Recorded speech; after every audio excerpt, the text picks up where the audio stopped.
Merci. Et pour aborder la première partie donc, des interactions entre la Terre et la mer, puisque effectivement les organisateurs de Breizh-Mer voulaient vous montrer combien elles sont interdépendantes, nous allons d'abord aborder la question des retombées économiques de l'activité maritime à terre. Et pour répondre à vos questions, je vais appeler sur scène Aurore Anne Coppens, responsable de projet pour investir dans le Finistère, Gaël Costiou, chargé de la section pêche et culture marine au sein d'AGFOS PME, Monsieur Alain Dréano, secrétaire général du comité régional de la conchyliculture Bretagne Sud, Yves Guiriec, en charge de la création du groupement interportuaire pour la région Bretagne, Olivier Lenezet, que je ne présente plus, Peter Sanson, secrétaire général de l'Union du mariage de France. Donc la mer, l'aquaculture génère une importante activité économique. Entre les activités de soutien logistique, les entreprises de construction et de réparation navale, les ports, les avitailleurs, les mareyeurs, les transporteurs, les poissonniers, les restaurateurs, l'activité de production halieutique génère une filière complète qui est génératrice elle-même d'emplois. On a coutume de dire qu'un emploi en mer génère 4 emplois à terre. Ces emplois sont inséparables de l'activité halieutique, ils participent de l'attractivité de la filière, de son attrait pour les territoires. C'est une réalité qui engendre la nécessité d'entretenir l'attractivité des métiers, de développer ou de favoriser les formations adaptées et de lever les blocages à l'installation. Et l'urgence est là, puisque selon les données de l'Observatoire prospectif des métiers et des qualifications de la pêche portée par la section pêche et culture marine de l'AGFOS PME, entre 2007 et 2017, les effectifs de la pêche en Bretagne ont diminué de 10%. Ils sont passés de 5 650 à 4 960.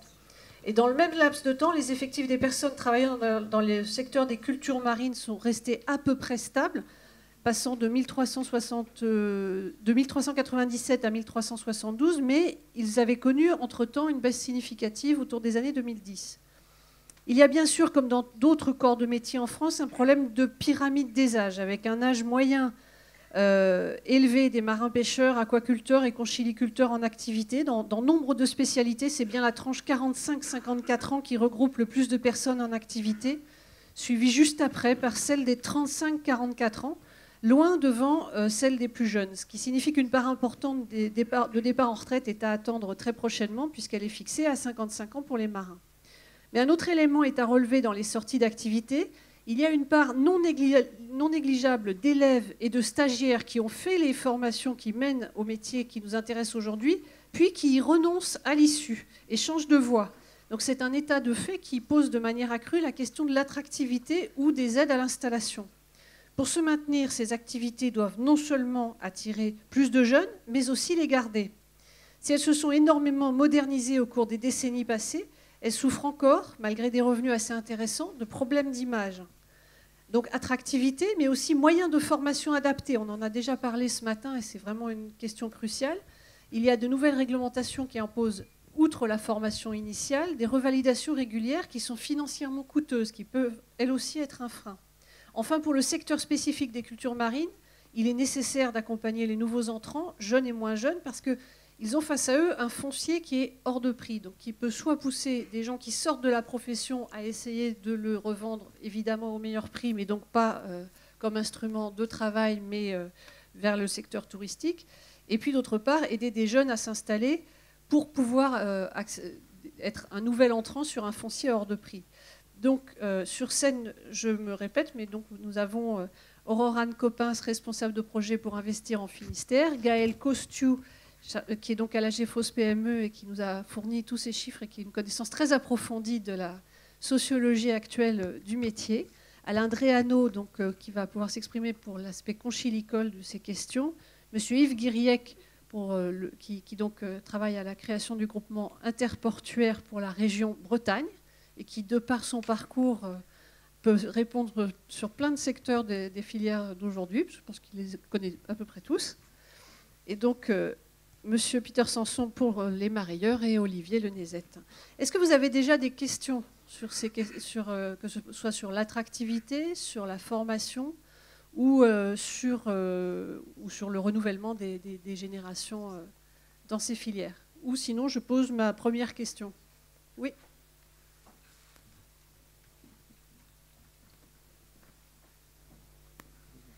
J'allais dire bonjour, mais non, c'est à Gaël, parce que je ne l'ai pas vu encore. Non, C'est une question, et à la fois c'est pas une question, mais j'ai le sentiment depuis de longues années que l'on a un problème au niveau de la formation pour ce qui concerne l'aquaculture, en tout cas la conchiliculture, et que ces sujets-là sont des sujets qui sont sans doute un petit peu négligés. Que l'harmonisation entre les différents centres de formation, il faut savoir que aujourd'hui, en conchiliculture, quand on veut se former, on peut dépendre du ministère de l'Agriculture, on peut dépendre du ministère de l'Éducation nationale, on peut dépendre du ministère de l'Écologie au travers des Affaires maritimes, et que l'on a un certain nombre de centres de formation qui dépendent de l'un de l'autre, ou parfois mixtes les deux ministères. Et que tout ça, c'est un joyeux bordel, en gros. Et que donc, je ne sais pas si quelqu'un peut répondre à question, mais est-ce qu'un jour, on pourrait réussir à arriver à mettre un certain ordre dans tout ça et avoir un fonctionnement cohérent? Gaël connaît le sujet un petit peu. Oui, c'est juste que au niveau des cultures marines, c'est vrai qu'on a multitude d'interlocuteurs, on le sait très bien, et à plusieurs égards, on a fait des études, que ce soit même le CEP en conchiliculture, on a sorti les mêmes données, les mêmes informations. Par ailleurs, on avait fait l'étude bretonne aussi l'année dernière, et c'était la même chose.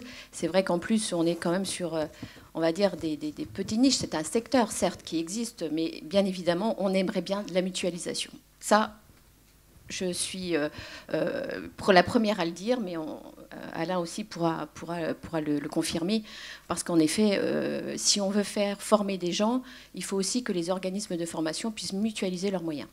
Ça, c'est un avis, certes, mais je crois qu'il est partagé. Je vais peut-être rajouter quelque chose. Oui, la question, elle est vaste et primordiale. Il y a deux aspects à la question. Il y a la formation initiale, enfin, les gens qui sont en situation scolaire, et la formation dite professionnelle. Formation initiale, on a effectivement les trois académies, enfin les trois secteurs académiques qui sont soit seuls, soit associés dans différents systèmes. De ce point de vue-là, quand on parlait d'attractivité tout à l'heure, si on veut rendre les choses déjà attractives et donc lisibles pour quelqu'un qui veut s'inscrire dans un parcours de formation, on va dire en aquaculture au sens large, si on parle en formation initiale d'un diplôme d'aquaculture, ça veut dire derrière ressortissant du ministère de l'Agriculture. Si on parle de culture marine, ça sera du ministère des Transports ou...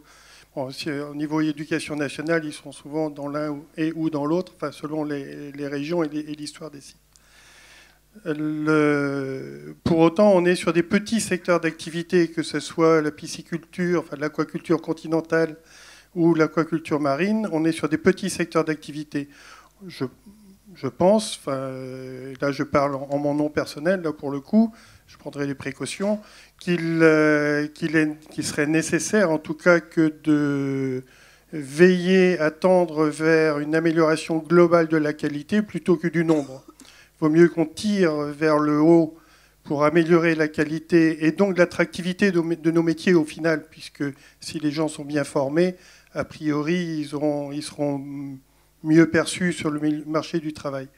Après, il y a la formation continue. La formation continue, ou dite la formation professionnelle, dans le secteur maritime, et là je laisserai Olivier développer, c'est que le secteur maritime doit répondre à un certain nombre d'obligations d'habilitation réglementaire. Enfin bon. Et c'est un vrai parcours initiatique et de formation tout au long de la vie, formation continuée, on pourrait dire. Dans l'aquaculture, c'est un peu moins vrai, mais ça existe aussi.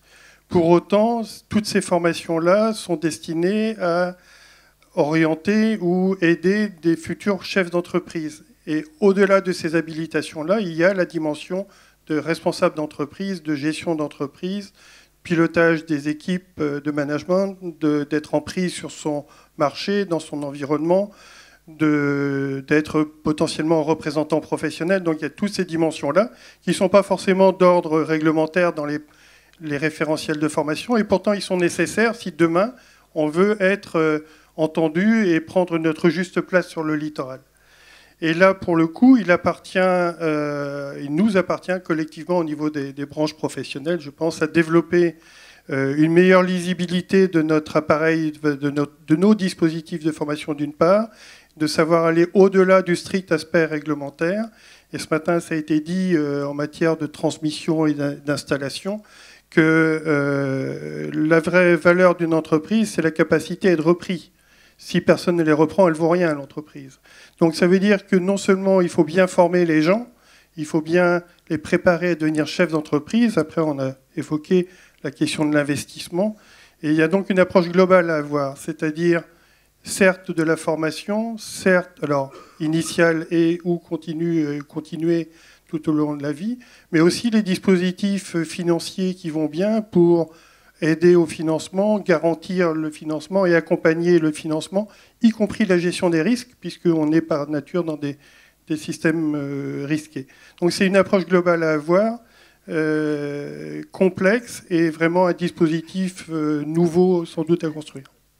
Je vais quand même rajouter, parce qu'il est vrai, on est tout à fait d'accord avec ce point de vue, mais on se rend bien compte aussi, parce qu'après, d'une vision plus générale, après qu'on reprend les points, on a beaucoup de turnover de l'évaporation, les 5 premières années, les nouveaux entrants, ils s'en vont, on devrait se demander pourquoi ils s'en vont. Pourquoi les gens qui arrivent dans le secteur, ils ne restent pas dans le secteur, ou du moins ceux qui restent vont certes faire carrière, mais vont peut-être partir. Il y a ce flux d'évaporation, ça existe. Pourquoi on a une pyramide des âges qui est quand même vieillissante? Elle est de l'ordre de 45 ans. On se rend bien compte quand même qu'il y a en effet tous ces mécanismes qui sont mis en place pour justement faire en sorte que les gens soient bien formés, restent bien dans le secteur, mais on se rend bien compte qu'il y a des problèmes de fidélisation. Donc ça, d'une manière générale, ça ressort, que ce soit au niveau de la pêche, que ce soit au niveau des cultures marines. Problème de fidélisation. Pourquoi ? On devrait se poser la question, est-ce qu'on communique assez bien? Est-ce que les gens viennent assez facilement dans le métier? Je voudrais rebondir avec la table précédente, on parlait d'environnement, mais tout cela, en fait, les jeunes, ils entendent. Donc forcément, le métier de pêcheur ou d'ostréiculteur, c'est un métier manuel, c'est comme d'autres métiers. Le problème, c'est qu'il n'est pas visible. Visible pourquoi? Parce qu'on se rend bien compte qu'il y a un taux d'entrée qui est de 5%, mais par rapport à d'autres secteurs, que ce soit dans le transport routier, tout le monde voit, un camion, on voit comment ça se passe. L'agriculture, on sait bien. Ce taux est de 5% dans les pêches et les cultures marines. A contrario, le taux d'entrée pour le transport et l'agriculture, c'est 10 et 12%. Et ils font face aussi à un turnover.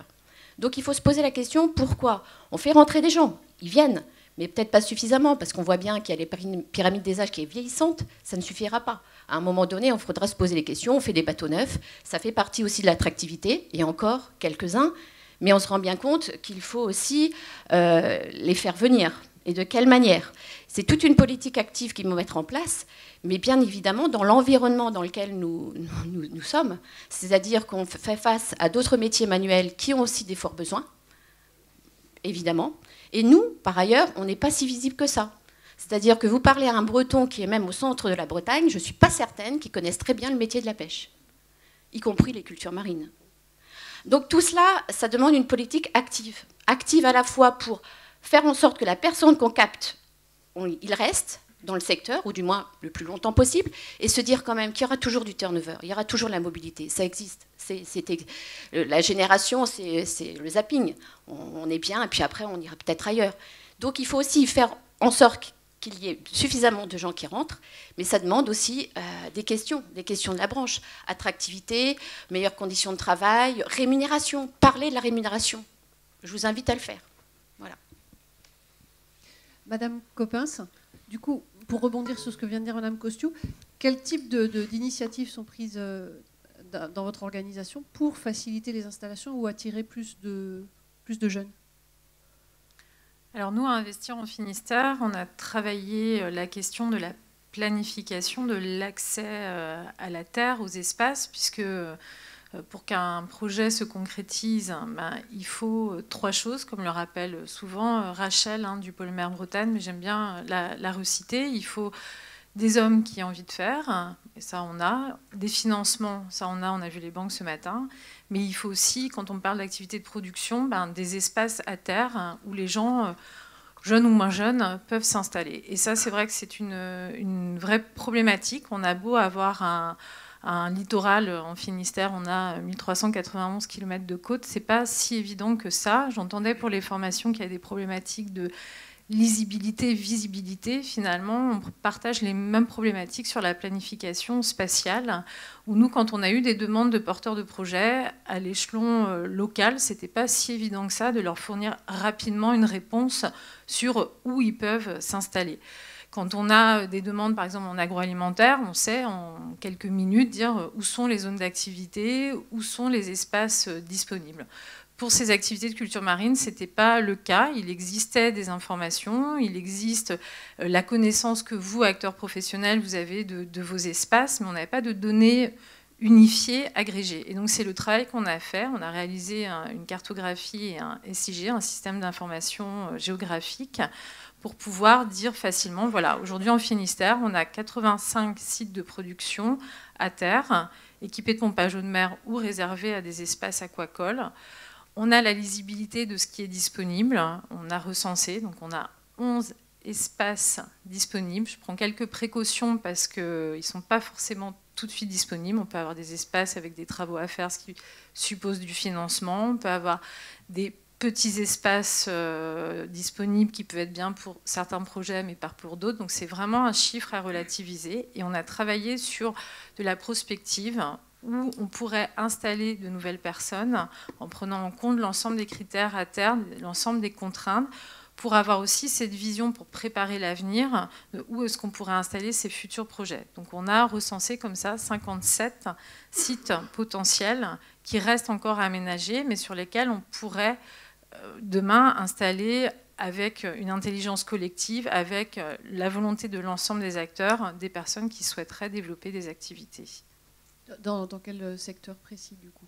Du coup, là, je parle d'espace à terre, sur de la culture marine, sur de l'algoculture, sur de la conchiliculture, sur de la culture d'organismes marins, sur de l'activité même de transformation, sur de l'écloserie. Ça peut être, nous, le critère, ça a été vraiment le foncier, production, ayant besoin d'un pompage eau de mer.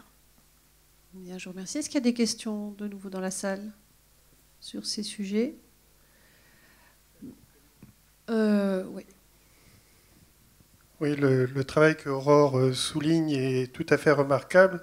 Toutefois, pour les élus qui sont dans la salle et les professionnels qui recherchent des sites, pour un conchiliculteur, il a besoin d'un siège d'exploitation. Son siège d'exploitation, il est par nature un pied sur le domaine privé, un pied sur le domaine public maritime.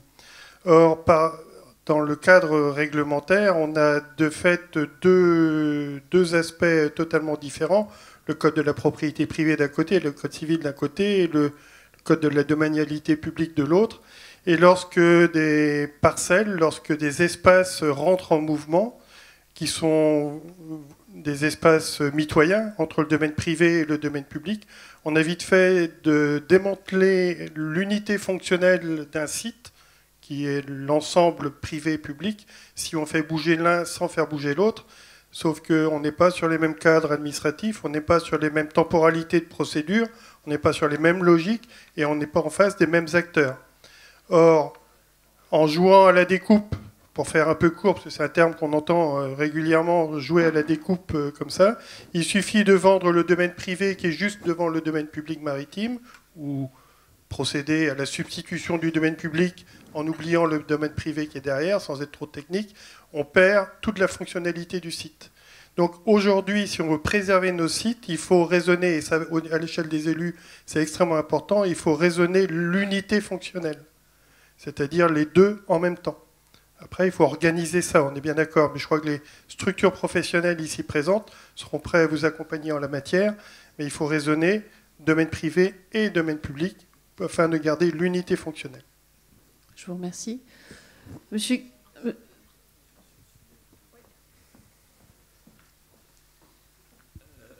Là, vous soulignez quelque chose d'assez intéressant, je vais parler, et qui pourrait être d'actualité. On va avoir une réforme de la justice et on va avoir quelques petites compétences qui vont, enfin quelques sujets qui vont bouger. Donc moi, je suis assez preneur des éléments que vous pourriez nous transmettre, de cas concrets, pour qu'on travaille le sujet, parce que là, il y a quelque chose que... donc je suis Erwan Balanan, je suis député commissaire aux lois, donc ça tombe assez bien. Il faut qu'on regarde, et puis on regardera avec les collègues sénateurs aussi, s'il y a des choses qu'on peut, si on peut profiter de la fenêtre de tir qu'on va avoir pour changer certaines choses. Je promets rien, mais on regardera en tout cas. Bonjour à tous. Je voudrais également intervenir en tant qu'élu député de la 7e circonscription du Finistère. Je voulais revenir sur la formation initiale. Je souhaite rappeler quand même qu'en termes d'attractivité du métier de la pêche, le lycée maritime du Guilvinec a fait carton plein à l'inscription de septembre 2018 et que finalement les jeunes sont intéressés par les métiers de pêcheurs. Mais la difficulté, c'est de pouvoir, in fine, les orienter vers le secteur de la pêche. Parce qu'en fait, sur 50 pêcheurs qui partent à la retraite, dans le Pays Bigoudin, il n'y a que 20 jeunes qui reprennent une activité, enfin l'une de leurs activités.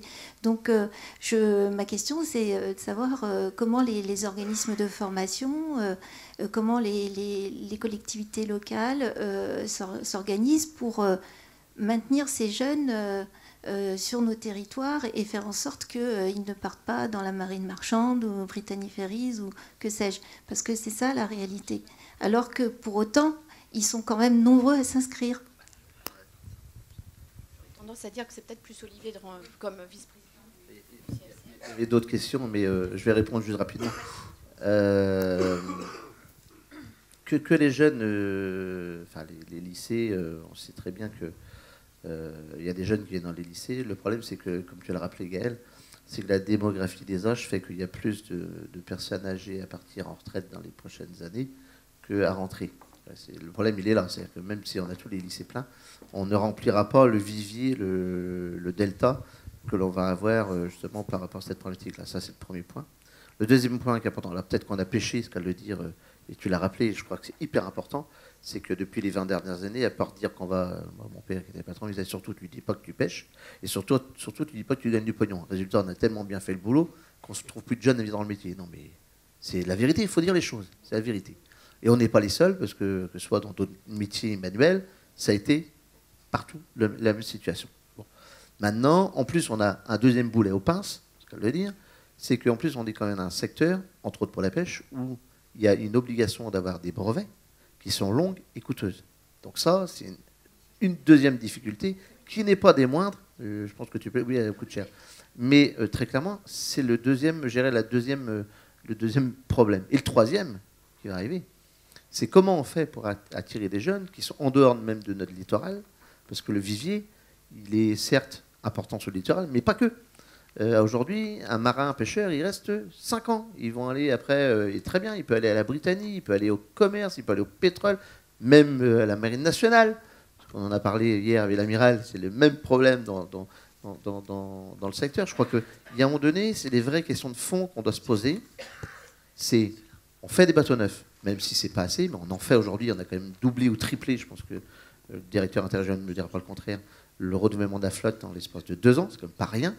On voit bien qu'on a beau faire des bateaux neufs, plus de confort, plus de sécurité, c'est pas pour autant que les jeunes y viennent. Il y en a plus qui viennent.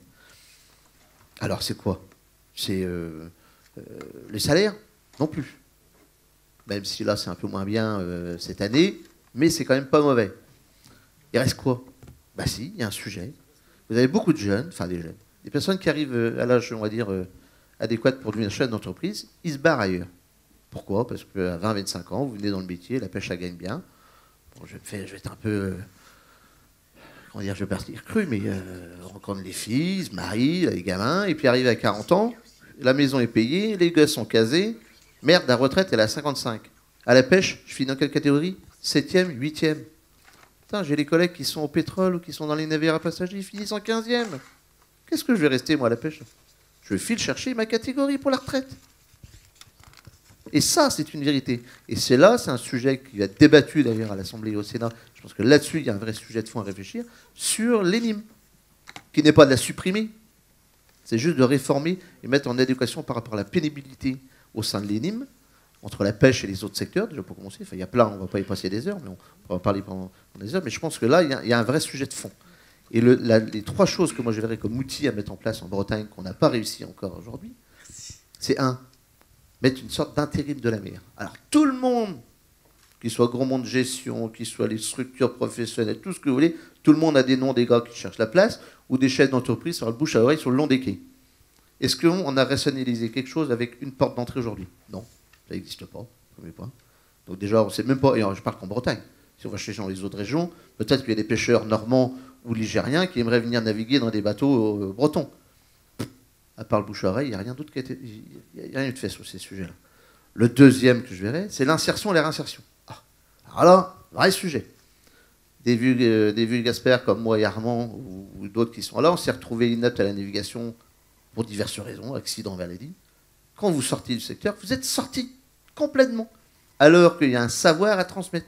Comment fait-on pour garder ce savoir et le transmettre? Sujet important.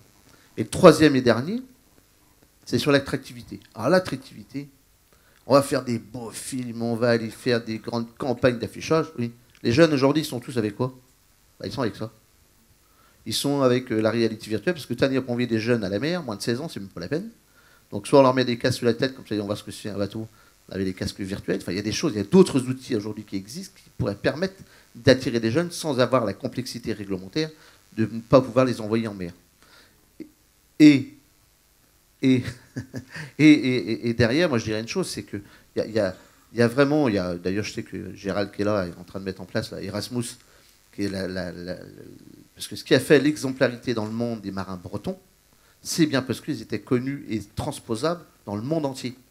Aujourd'hui, si on n'arrive pas à faire envoyer nos jeunes à voir ce qui se passe ailleurs, amont ou aval, hein, parce que c'est pareil, si on n'arrive pas à envoyer nos jeunes pour voir ce qui se passe au Portugal, en Italie, même en Asie, n'importe où. Il y a plein de choses, il n'y a pas qu'en Bretagne qu'on ait les sachants. Il y a plein de choses qui se font dans le monde entier. S'il n'y a pas cet échange-là, on n'arrivera pas à recréer des marins comme on a connu les marins d'exception, qui sont les marins bretons. Merci. Monsieur Guiriec, vous voulez rebondir là-dessus, parce que vous avez quand même une vision bien transverse de la profession et des filières. Oui. Merci.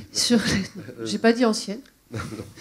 Donc, peut-être au préalable pour que messieurs et mesdames les élus soient bien, je dirais, informés de l'existence de ce qui apparaît donc sur le groupement d'intérêt public, en fait, dont, enfin, comment dirais-je, GIP, qui est connu sous cette appellation là désormais.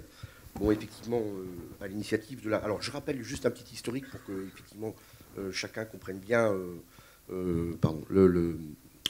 la mission, en fait, du GIP.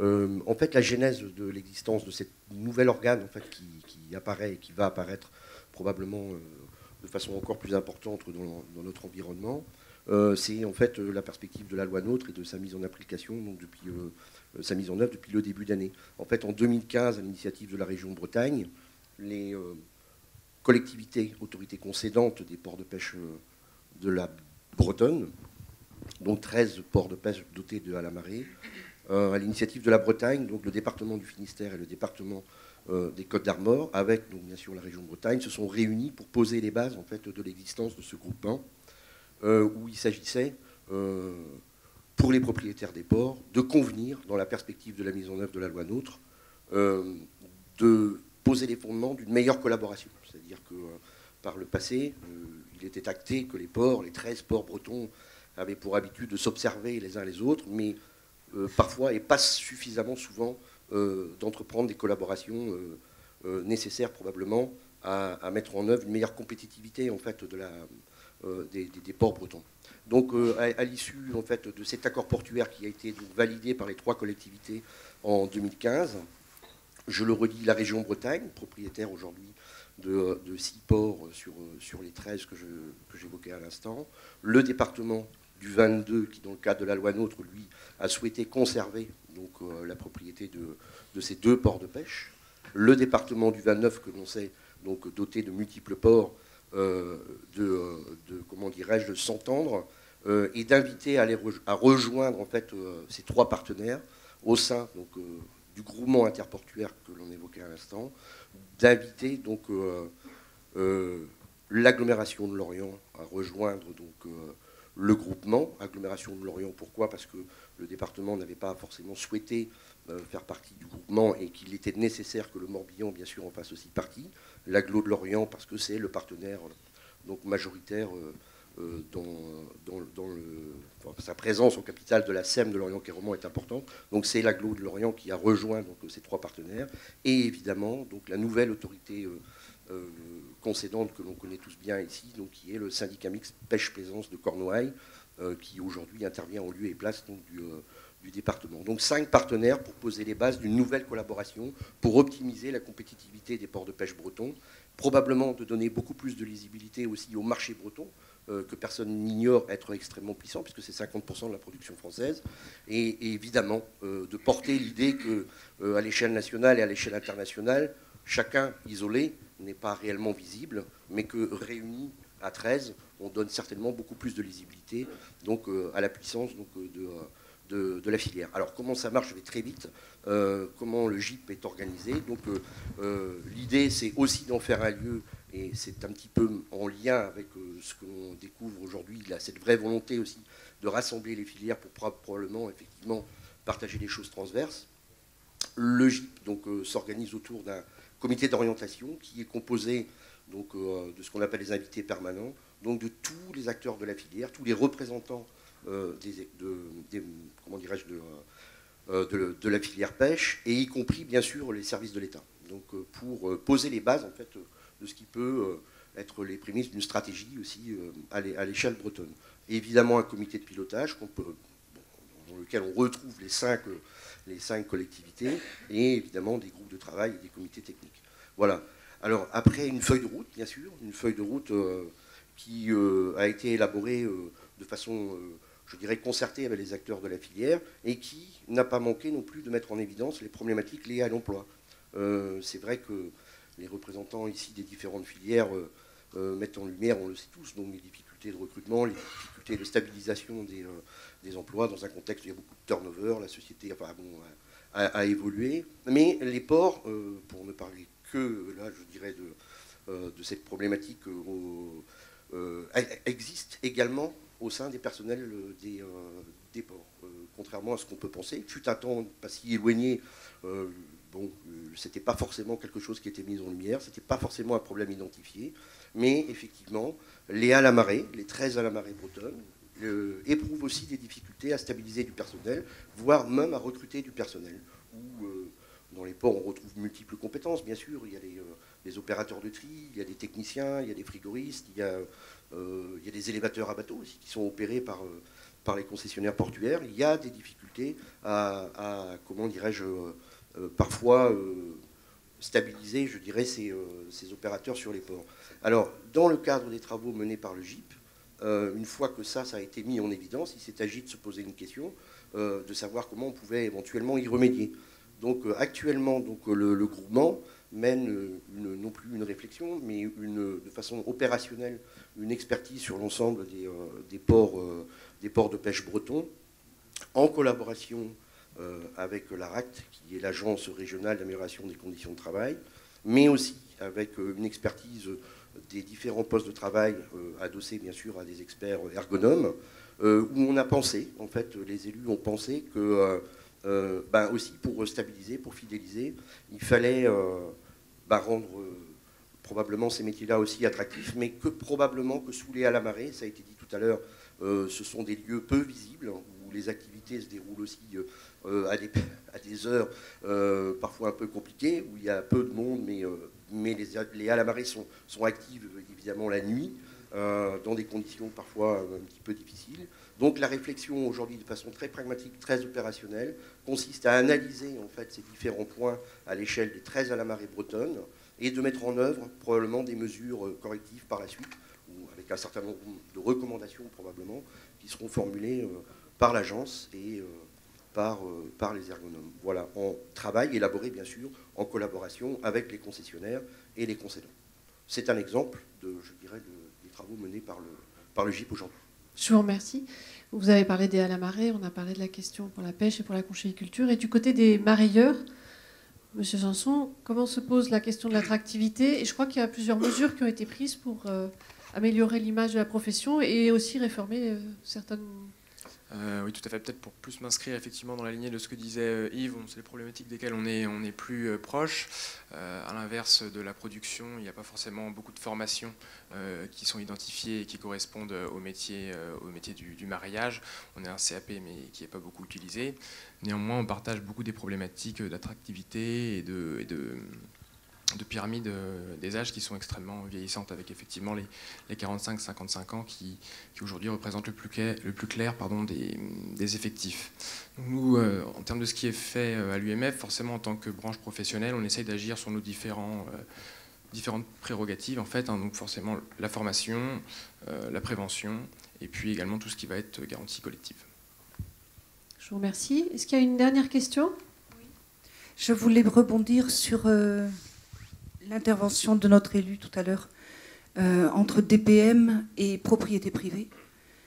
Il y a plus de 40 ans, mon père a acheté une propriété qui se découpait avec un étang à Marais, dans lequel mon oncle, qui était pisciculteur sur le Trieux et le Jaudy, a commencé l'aquaculture, c'est-à-dire mettre de la truite en mer.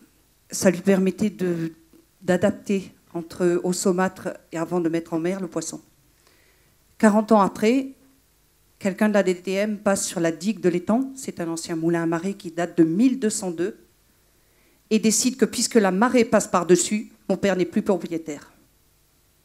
À 82 ans, même devant le Conseil d'État, une personne perd sa propriété. Sachant que d'ici 50 ans, vous aurez 6 mètres de plus de hauteur de mer. Quel est le DPM? Quelles sont les propriétés privées pour nous, aquaculteurs? Oui, j'ai vu ce type de questionnement sur d'autres endroits où le trait de côte est en question. Et effectivement, c'est une vraie question. Mais alors après, qui se lance? Vaste sujet, et j'ai sans doute pas toutes les réponses au plan administratif. Pour autant, on constate malheureusement la même chose sur certains établissements conchiticoles. Ça pose la question de la limite de la domanialité publique ou la limite des plus hautes eaux de mer sur le littoral. Et de fait, du jour au lendemain, un terrain qui était privé peut se retrouver public. Depuis la Révolution française, il y a eu 20 cm d'écart. Oui, non, mais on